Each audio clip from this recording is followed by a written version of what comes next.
Please welcome Deepak and David.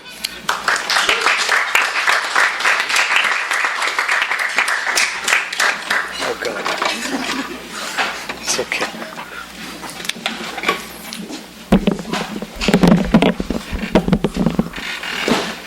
Oh, this feels a little precarious. Can you hear me? Now we can. Great. Well, thank you guys all for coming out, especially after finishing the marathon. You look fantastic. You all have that glow of having just run for a while. Deepak and I are excited to talk a little bit about his exciting new novel today, but I thought we would kick off our event with his reading an excerpt from the book. Deepak. Hi, thanks for coming. So what I'm going to do is I'm going to read the first chapter, an excerpt from it. It's called Gulf Return, but if my parents were to say it, they would say Gulf Return. In a labor camp, somewhere in the Persian Gulf, a laborer swallowed his passport and turned into a passport. His roommate swallowed a suitcase and turned into a little suitcase. When the third roommate, privy and vital to the master plan, ran away the next morning with the new suitcase and passport, he made it past the guard on night duty, onto the morning bus to the airport, past the bored ticket agent at check-in, past security, past pat-down, and a rummage through his suitcase, past using the bathroom once, twice, thrice, to pee, to shit, to sit, past duty-free, where he stared at chocolates and booze and magazines and currencies, past families eating fast food in tracksuits or designer wear, past men and women sleeping on the floor. Past is present, past the gold in the souks, the cranes in the sky, petrol in the air, dreams in his head, past God and the devil, the smell of mess halls, past humidity and hot air, past it all, past it all, past it all, past it all. Until he found an empty chair in the departures lounge where he sat and held his future in his hands. It was then the little suitcase sprouted legs and ears, and the passport developed palms and long fingers, as well as a nose and a mustache. And soon after boarding call, at the very moment the stewardess checked his documents, the third laborer was asked to wait. The stewardess needed time to figure out what protocol she should follow, or what precedent there was for the man and his possessions. The man preferred not to wait, and ran as fast as he could through the door to boarding, past passengers who had already gone through and formed a line inside the tube with the little windows, waiting like blood in a syringe. Thank you.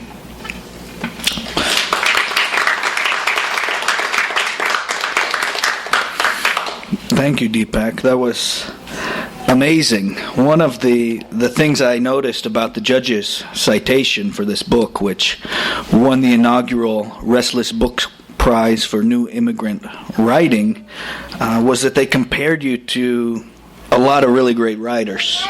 Everyone from Kafka to Saunders and Rushdie and Bruno Scholz. But the thing that struck me in reading your book is that you were so utterly your own writer, and I really appreciated this book. I'm excited to get into it a little bit. I wondered if we could begin with a little bit of background, because a lot of us, I suspect, might not know who the temporary people of your title and of your stories are. You know, I've been to Dubai a couple times. I've never been to Abu Dhabi. I've been there just long enough to know that there's something weird about it. You know, There's something weird about LA, I'm just saying. No, certainly, but it's a different weird. I hope. You know, I see one of my favorite poets here in the audience, Andre Nafi Saheli, whose forthcoming book, The Promised Land, also deals with life in the Emirates and in Abu Dhabi, and he has a poem that really moved me in that book called Vanishing Act, about the startlingly low percentage of people who actually die in Abu Dhabi. Tell us a little about those temporary workers. Who are they? I can't speak for all of them. I can tell you my grandfather died in Abu Dhabi, so there's one person. But what I can tell you is that you have individuals who are trained or programmed to leave. Now in the States, it's very similar if you had an H-1B visa, which is a work visa, and it's very similar. I think the difference is you have individuals who understand that they're on a contract, and they're in the UAE to work. And then they work and work and work, and the expectation is you leave in like 5 years, 10 years. My father got there in 72. He still hasn't left. Because then you have kids. You've got to put the kids through school. You have to do other things. So you train yourself to expect to leave, but you don't know when that's going to be. So that fucks you up a little bit. I can't swear. Okay, that screws you up a little bit, right? I think you can swear. Okay, just check. This is LA, I'm not sure. Okay. So why that tampers with your mind is something that I've been interested in for a while. My parents have a different reading of it. And I'm familiar with Andre's work because I read his manuscript this morning, and it resonated. It resonated simply because you have these people who grow older and they understand they have to leave in order to die elsewhere. My father will probably die in Kerala, which is the place that he left when he was 22 or 23. He understands that. The rage, whatever rage that other people have, come from the children. Simply because it's called temporary people. They're temporary simply because they understand they're not going to be there for a while, right? I can't speak for everybody. The book isn't about documenting every single experience. Yeah, it's about fiction, right? Right, and it's about documenting an experience where you understand that you may not be in a place for far too long, which is how it is everywhere. But the difference is, 15, 20 years from now, if you walked in certain places in the UAE, Abu Dhabi especially, you may not know that certain people existed who may have come from Kerala and whatnot. That makes the place a little unique.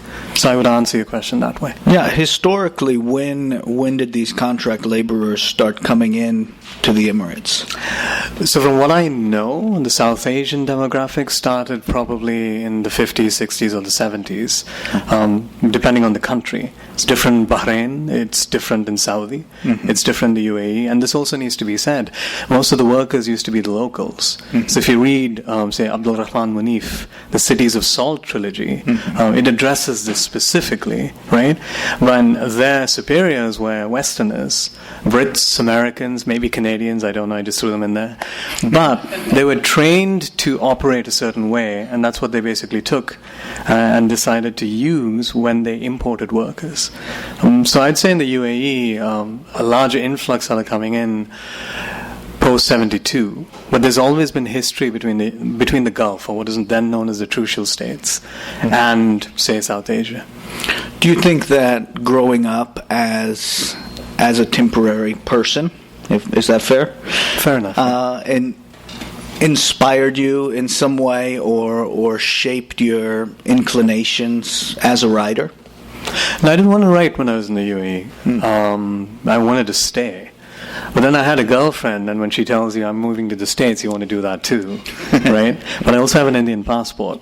What that means is you really behave at airports, and when you go to the U.S. consulate, you hope and you pray that you get the visa. I was not interviewed for my student visa, and I don't know why. And if you have a student visa, you're normally interviewed. My father had no money in the bank, right? And then I come to the States, and all of a sudden, I'm in a position where people tell you how long will you be staying and when you're going to get the green card. Something foreign to me. Because in Abu Dhabi, you're programmed to actually leave, and here you're almost told that you can stay. So if I call myself a temporary person now, it's partly to sound sexy because it's a good term, right? Yeah, certainly. But on top of that, it's also because it's what I know. So I have trouble with relationships. Well, my partner's in the audience, so I really shouldn't say that. But the thing is, it's difficult for me to attach myself to people and things.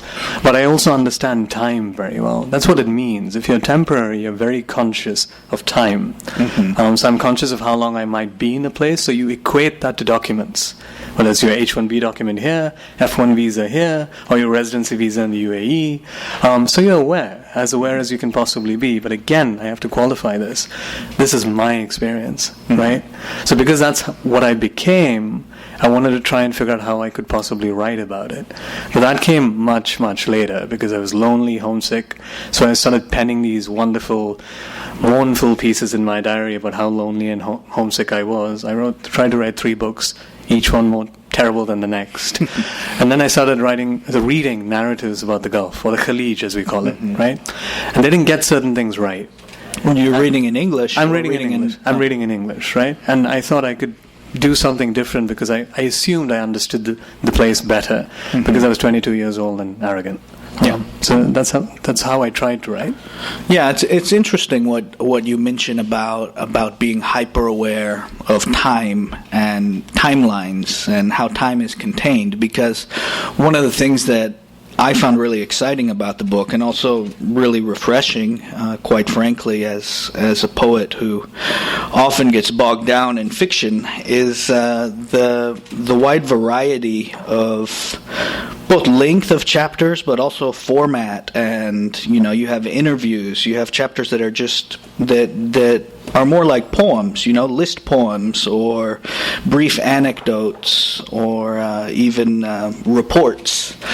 I wondered, I also, I think that makes sense with what you're explaining. I also read recently a list that you put together for a bookstore in Chicago about writers and other visual mediums that had influenced you, and I specifically noticed several graphic novelists and the film Waltz with Bashir, for example, and I wondered, that too made me think of the kind of quick cuts in your work and the way you have these very brief visual interludes almost. I wondered if you could speak a little bit about the influence both of those graphic novelists and also other influences. Yeah, so I grew up with comic books. So in the UAE, so this is in the 80s and 90s, we didn't have a library. We had what was called a library, but it really wasn't a library until you get to a place like this, a country like this, and it's as big as an airport hangar, and you go, what the fuck? So you have access, right? Which I did not have when I was a kid. But I had comics. And because I read the greats, Sidney Sheldon, Harold Robbins, Alistair MacLean, Barbara Cartland, that's what we had in the bookshops. Mm-hmm. I wasn't dismissive of writers. I read whatever I could, right? But then you graduated to other things, especially here in the US. Mm-hmm. I was also fortunate to work for a company called Link TV, and I had colleagues who had more information or knowledge than I did.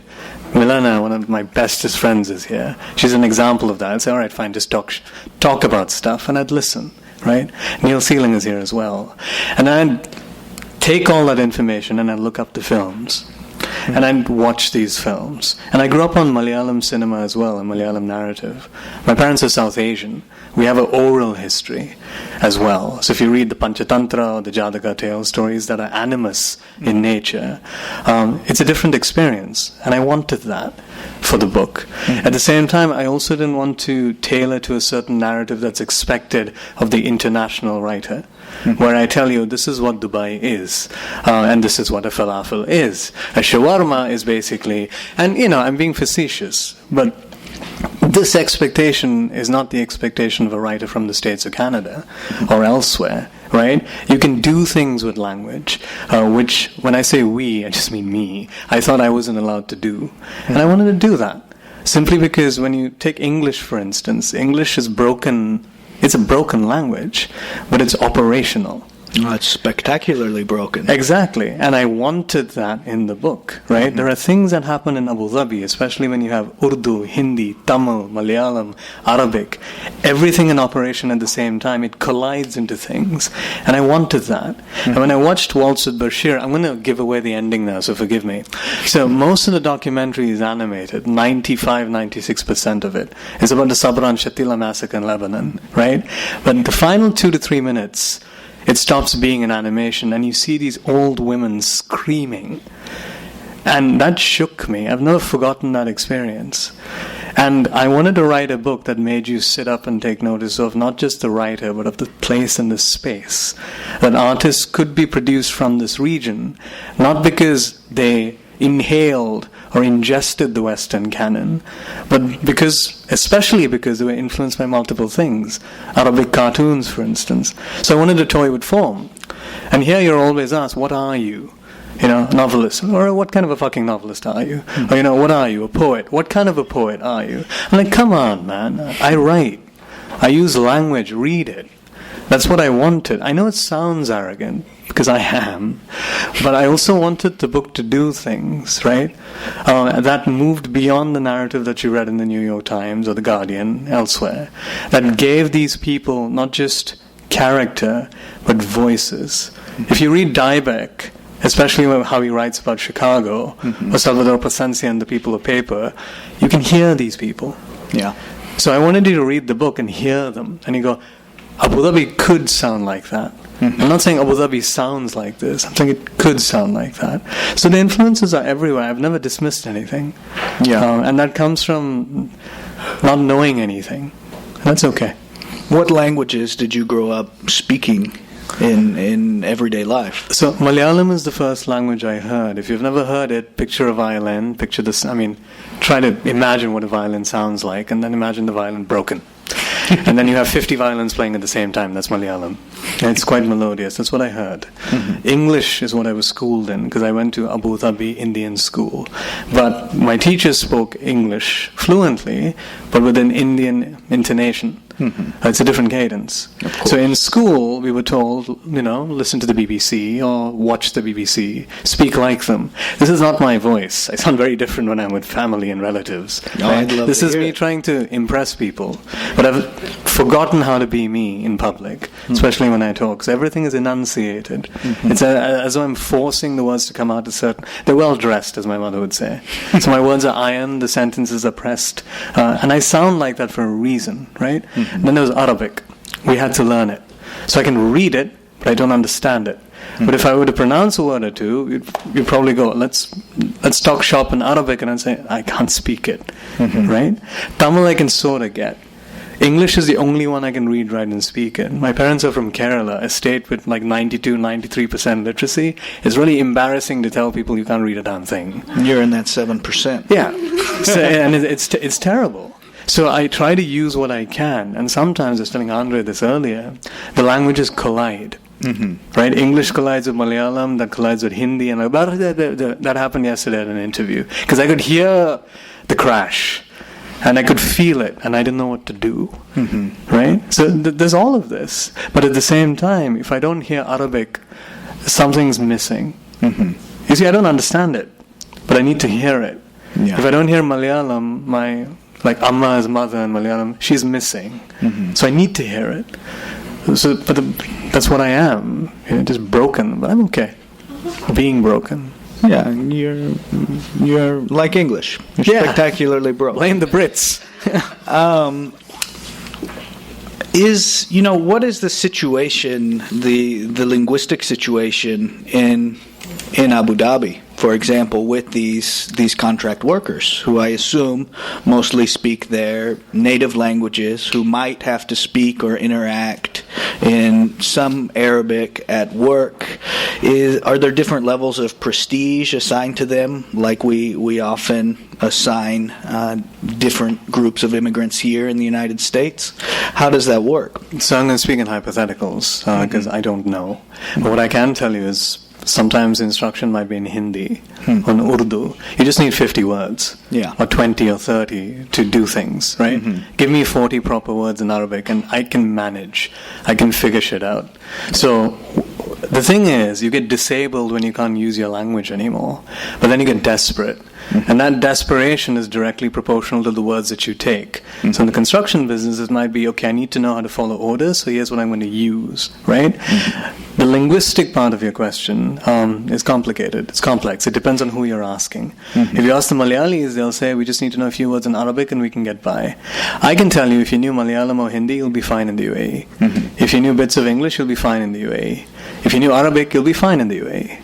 right? So Esperanto never took off. Yeah, it's just one of those things, and that's what makes the place interesting and spectacular. But 20 years from now, because the demographics are changing, you might get to hear more Tagalog rather than Hindi or Urdu.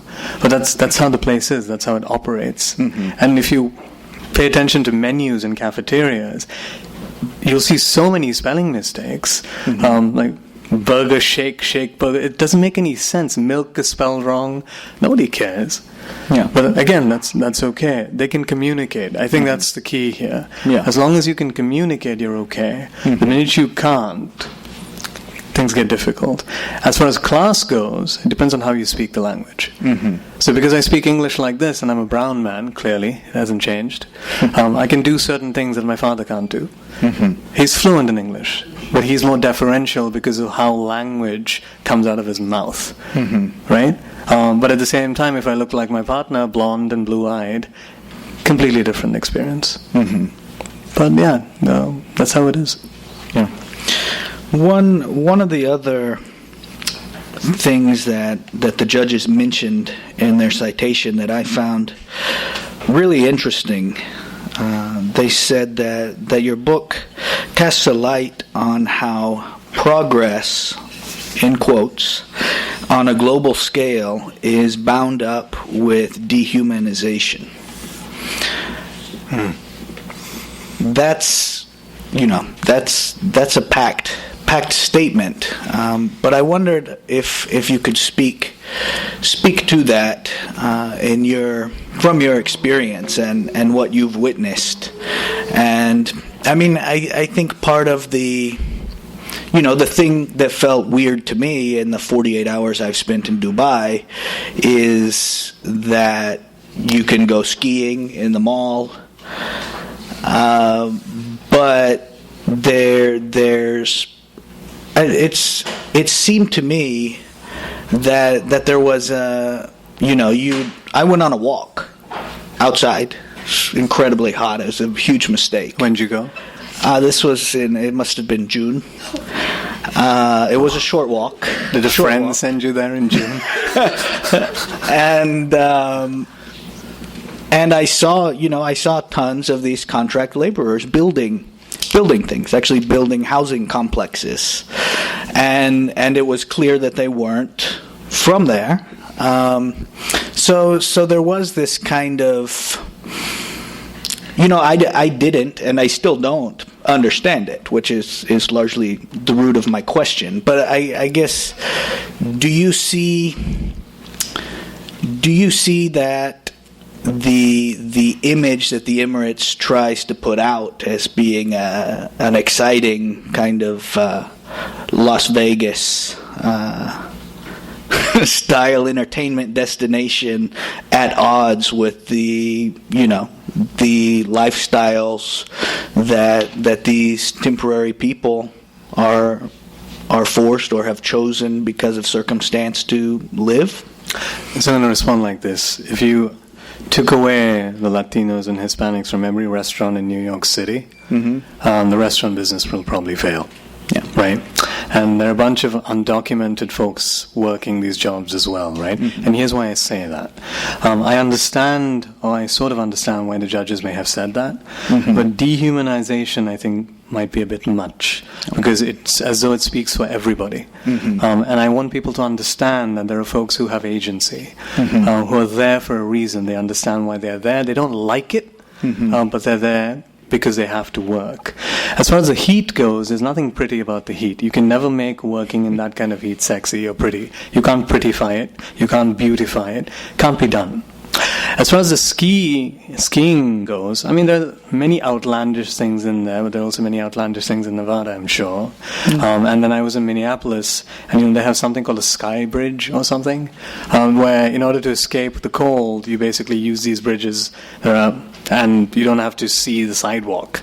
It's the same concept, except in Minnesota it's cold. In the UAE it's hot. Yeah, I'm not a big fan of Minnesota. That said, right? That said, the key word here is dehumanization. For me, the issue has always been invisibility. So my father went there out of his own accord. He never made much money. He's not a rich man. We were lucky as a family. But he had agency. But sometimes he's invisible. He's not there. He's ignored by folks. And I'm not saying he's ignored by Marathis. He's ignored by people who do different kinds of work. If you go to the shopping mall, you'll have multiple folks doing different kinds of work. And they also get ignored. There's an invisibility there which has always bothered me. For me, that is more dehumanizing than anything else. It's not the labor itself. It's what becomes of the labor after the job is done. Something that I loved in New York when I was living there is you take the subway, it's sitting next to the plumber. Or the Wall Street accountant. Someone's an asshole, someone isn't an asshole. They're all there, right? In the UAE, it could be different. It should be different. And I think everybody understands that. The issue I've always had is with the narrative that says this is what the labor is always going to be. That is not cool. Because there are stories that they have that may not either be published or that haven't been told yet, that I hope they do tell. And we're speaking about the English language here. If you follow Malayalam cinema, there are things that they've done since the early 80s that speaks of this particular experience. A good example would be Arabic Kada, which is a Malayalam film that came out in the early 2000s, that speaks of this experience. And it's not the dehumanization that everyone was concerned with in the film, and even my uncles and aunts. It's always been invisibility and absence. You think of family, especially if you can't bring family over. In my family, my sibling and I are the only ones who were raised by our parents. Not everyone has that luxury. And I think that breaks people more so than anything else. Could the laws change for the better? Sure. I'm hopeful they're working on it. Do you think... first of all, are you planning to launch this book in the Emirates? And have my own parade and say, hey. Yeah, maybe go on a walk. I don't recommend it, but how do you think? I'm interested in how you think people might respond to this book in the Emirates. All sorts of people. From your own family and colleagues to, So we're speaking in hypotheticals now, right? Yeah. So my parents will never read it. Okay. I hope they never read it, because they'll be heartbroken if they do. My sister put a Facebook post recently saying she's reading it, so we'll see if she talks about it. Okay. It's going to make people uncomfortable, and it's going to give people joy, and some people won't care because they think it's badly written, probably. As long as that's validated, I'm okay with that. How is the government going to respond, which is probably what your question is? I have no idea. Yeah. And part of me is arrogant enough to think that they really care that I've published this book. Yeah. And the other part is they don't give a damn. Yeah. And here's why the don't give a damn matters. If you look at the artists that have been chosen for the UAE Pavilion at the Venice Biennale, which happens in May, there's a certain selection of these artists who are from the diaspora. And in the written publication, they're also from the diaspora. Qualifiers, I know some of these people, but most of them were born and raised in Dubai or in the Khalij, what we call the Gulf, right? That's a shift. This is really, really important. It might not seem like a big deal, but to me it is. On top of that, I hope the book creates some sort of a conversation. I'm not being confrontational. Like, let's talk. It pisses you off? Let me buy you a drink. It depends on... Come home, I'll give you a drink. And let's talk. That's part of it. I think it's important. I wrote it for my parents. I started off writing it for me, but I wanted some sort of document to acknowledge that my parents are there, that they used to be there. Because once they're gone, and they will leave, if someone asks, so what was it like? And someone could actually say, well, if you pick up Unnikrishnan's book, or Andre's book of poems, The Promised Land, or other writers who are doing stuff like Tanaz Batena, who grew up in Saudi Arabia, whose book is coming out next year, or look at work by the visual artist Raja Khalid, Lantanji, or the writer Ahmad Makia, or the art critic Murtaza Wali, you'll figure it out. Right? You may understand. So there's a shift. And here's why I'm saying that. Our generation is quite talkative. We're a little bit more pissier than our parents. Our parents were trained to be a little bit more deferential or polite. right? We don't obey as much. And I'm not saying we're being seditious, but what I'm saying is we have stuff to say, and we're not that interesting yet, so we're using our family, and we're talking about them, right? At least I am. Yeah. That's why they're part of the book. My parents are in the book, but they're not the book. Well, and it seems you're no longer willing to be invisible, as you say. Or it's just me saying that there were certain people who ought to be remembered. And if someone says, especially in narratives that come out from the West, there's no document that acknowledges this, there's no artistic product that's come out of the region, people should say that's not true. And give names and offer names. And it's not just artists from the diaspora. I'm also talking about Emirati artists. And why I say that is I work with Emirati students who want to do shit and who want to say stuff. So our generation is a bit more boring, but the next 2 generations I think might be doing more interesting things. At least that's the hope. That's very encouraging. I suspect our audience has a lot of questions, but I wondered if you could read another brief excerpt from the book before we open it up to them. Thank you so much for coming. This really means a lot. So what I'm going to do is I'm going to read a very short excerpt that has a bunch of Malayalam in it, so you know what it might sound like. So it's called Kada, shop. Kada, story. Kadakaran, shopkeeper. I'm going to try the Indian accent now. Let's see how it goes. Below my building is a kada. You know, shop. With a kadakaran. You know, shopkeeper. This kada, you know, story involves him. Kadakaran Moidu is what Amma called him. I called him Karate Moidu because he called himself Karate Moidu, because he took lessons for a few months before breaking his wrist after falling from a chair, ending what would have been a promising Karate Moidu career. So now he had his Kada, which became his Kada, that he turned into another Kadakaran in Arabinad, you know, Arabic country.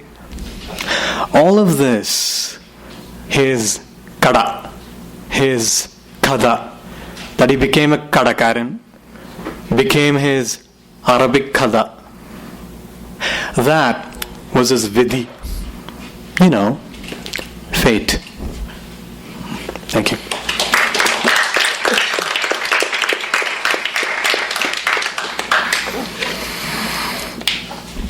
Questions, guys? What was the relationship of the people in Dubai to these people who are coming on such a temporary basis? What's your name, by the way? Isake. Hi, Deepak.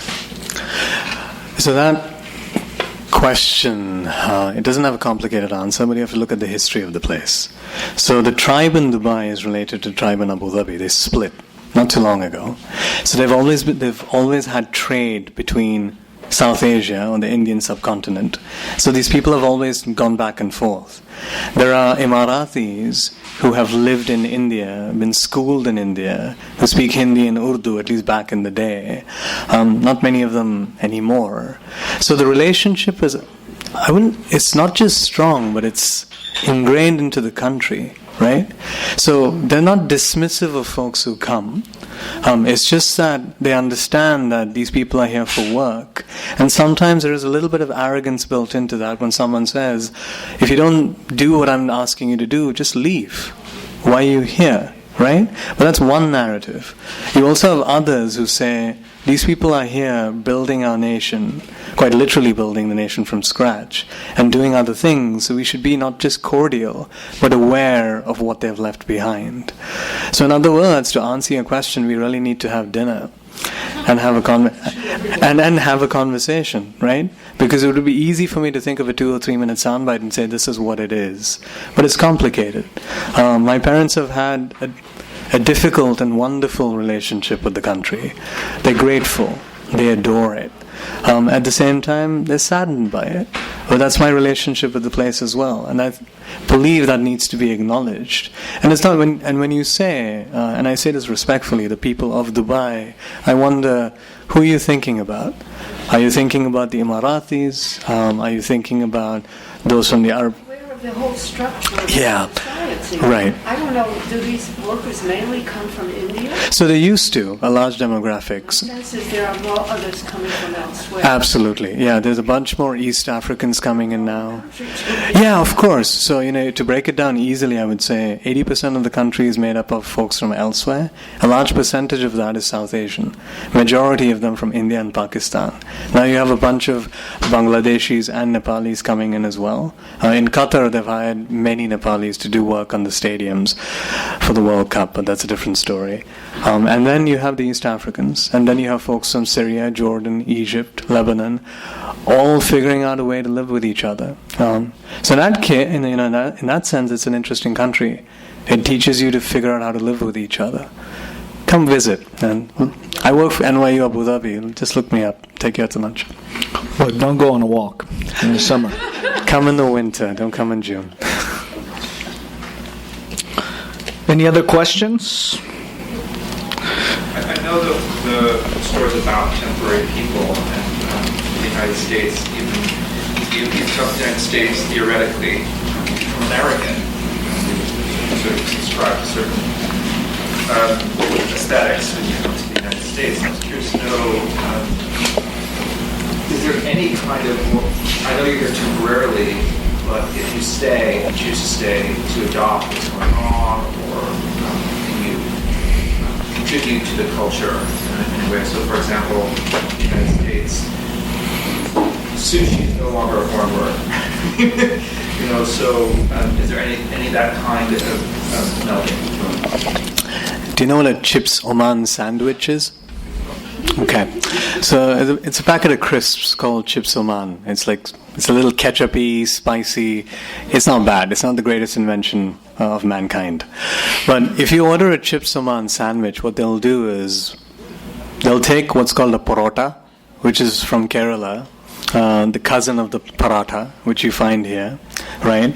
They put chips in it, cream cheese, and Tabasco sauce. That would be my response to your sushi question. You bet it happens everywhere. Wow, I'm a little disappointed we didn't have this catered. I could make you one. Yes. Hi. Hi. Lorena. Say your name again. Lorena. Hi, Lorena. Nice to meet you. I really am excited to hear everything you said. I also wanted to ask, being that from Latin America myself and knowing the duality of being an immigrant and, coming to America, I'm just wondering if we'll find some of the, hard politics that, involve leaving your country sometimes,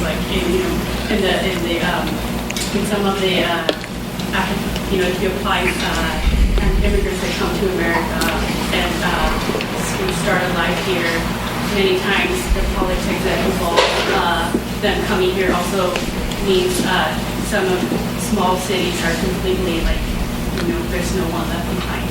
So that's something. Could you summarize the question? Yeah, I'll try. I'm wondering if that duality also exists in your life. So I teach for a living, but summation is something I do badly, but I'm going to try. So basically, I'm being asked if after people leave their homeland to go to another country, like the United States, what do they leave behind, so to speak, in the homeland, right? So in Kerala, where my parents are from, which is in South India, Southwest, you have a bunch of old people, men and women, returning from the Gulf or the Khalij.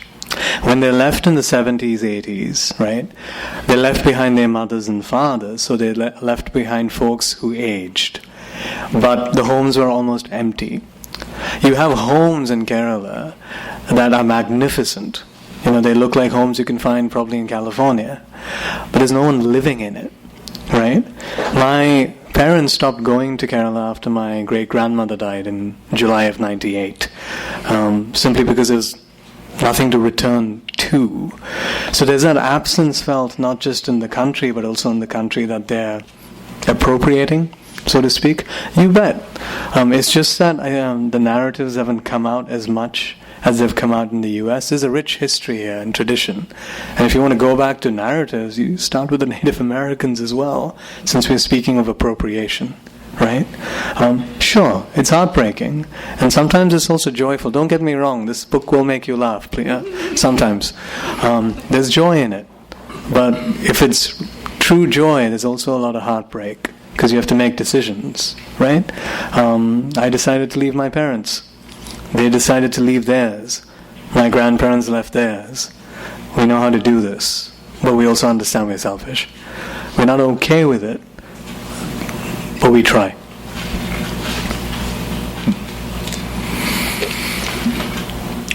You have a question? Ask away. I know you, man. He's a friend of mine. He's being an idiot. The thing that is interesting to me about the Gulf and the Middle East compared to the US is how biased it is towards one gender of these temporary people, right? It's mostly male workers in the world. Yeah. And I have an experience where I know what it is. But does that make a big change in what having lived in both countries? You see, forget the laws and forget the restrictions. Does justice have more of an effect on how migration happens? How the place operates, you mean? Yeah, what it means to them. Yeah, I mean, the joke goes, Abu Dhabi is a city of men.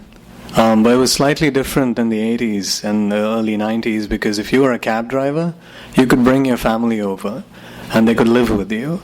Then the laws changed.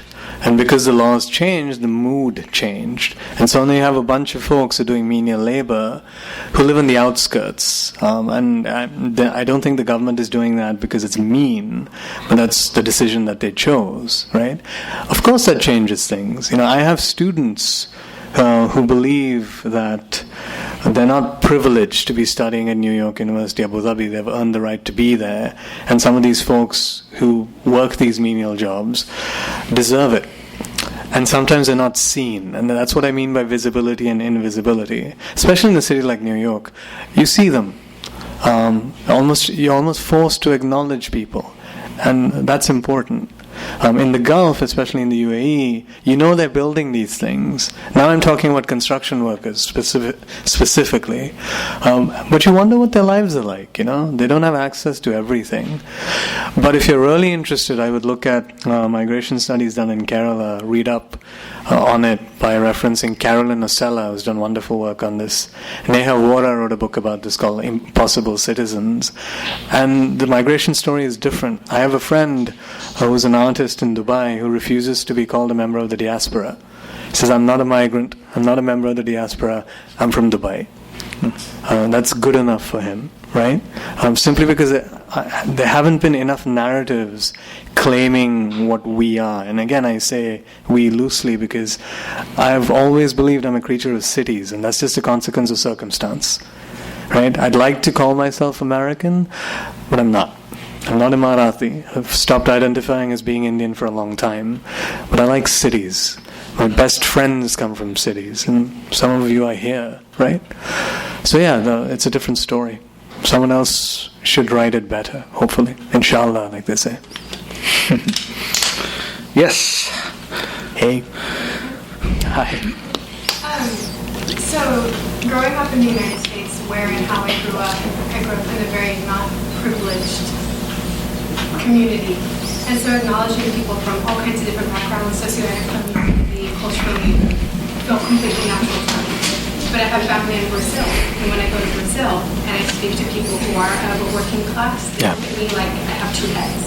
Yeah. Because who am I to actually be acknowledging them being white and blonde and American and educated? Do you have something similar to that in Abu Dhabi where you may want to become somebody who is effectively invisible, but they almost even comfortable?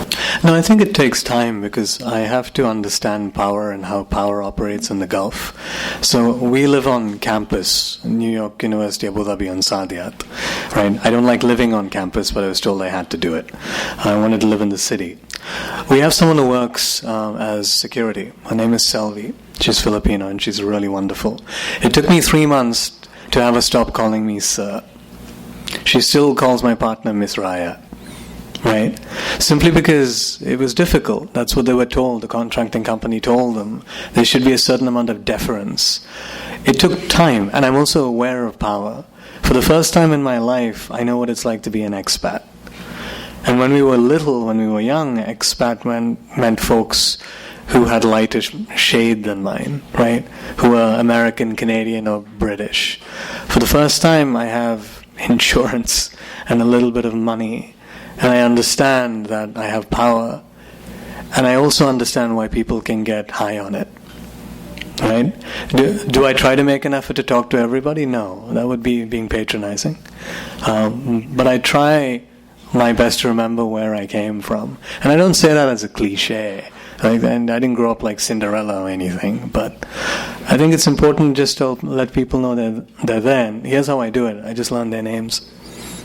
I say, hi, Selvi. And by the end of the month, hopefully I can crack her to say Raya instead of Miss Raya. Yes, you can. I can, but may I? Of course, go ahead. The United States has gone through very insane immigration laws, and at one point... No. So help me. Yeah, go ahead. So there was one point when people from East India were prohibited from entering. Yeah. Were people from Dubai ever in that category? Prohibited from entering? Yes. I forget the 20s, 30s, whatever the year was. I don't know. I don't know enough to answer that properly. I honestly don't know. Prohibited? Probably not, because you need a lot of brown people to build things. But at the same time, you're also talking about indentured servitude when you're talking about East India or East Indians. Like Coolie Woman, if you've never read it, is a book that I would highly recommend and addresses that specifically. But prohibition? Not yet. It's been quite open, actually. Given that we're living in the age of Trump, it's quite ironic that I'm living in a country that's incredibly diverse, tolerant, and open, and I'm not talking about the United States, which is why my professors told me I should stick around here for a while. And this is home too, right? And prohibition, not yet. Not that I know of, but I'm not a scholar. Yeah. I think we have time for one last question. The gentleman on the front row.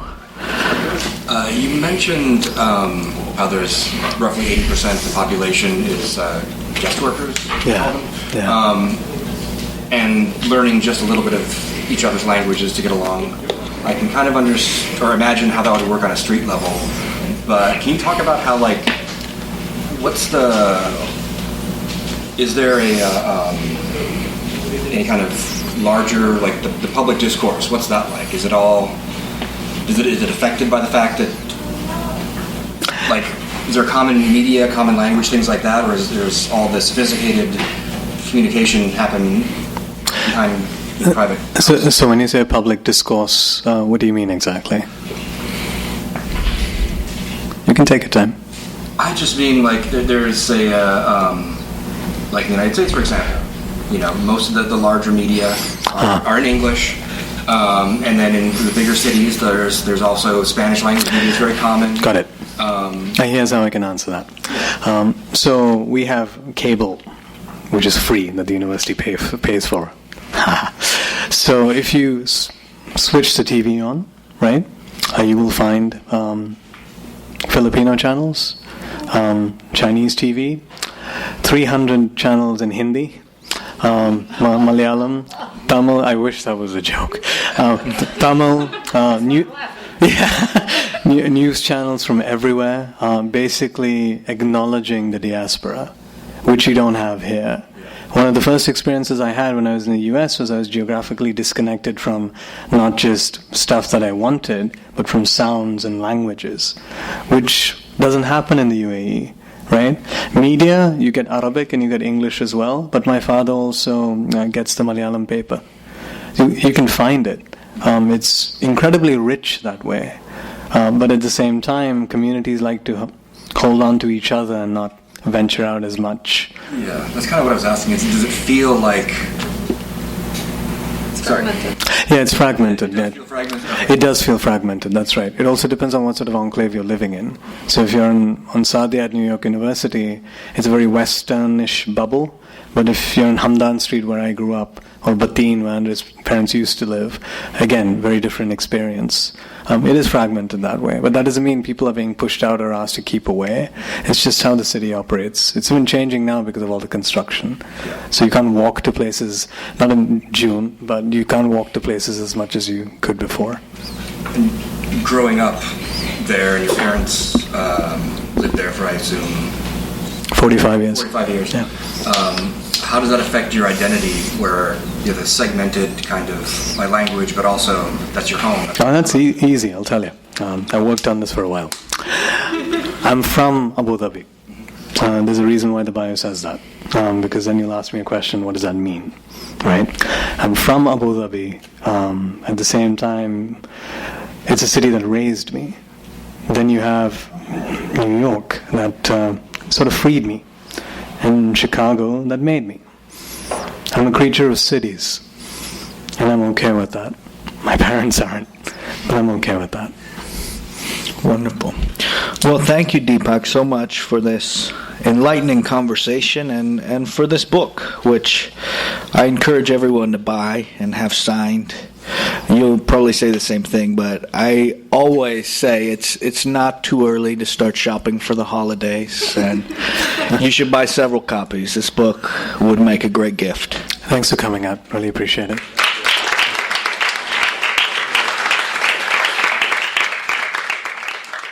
You've been listening to the Skylight Books Author Reading Series. Don't forget that you can listen to this and all of our other great podcasts at skylightbooks.com. Thanks again for stopping by, and we hope to see you soon.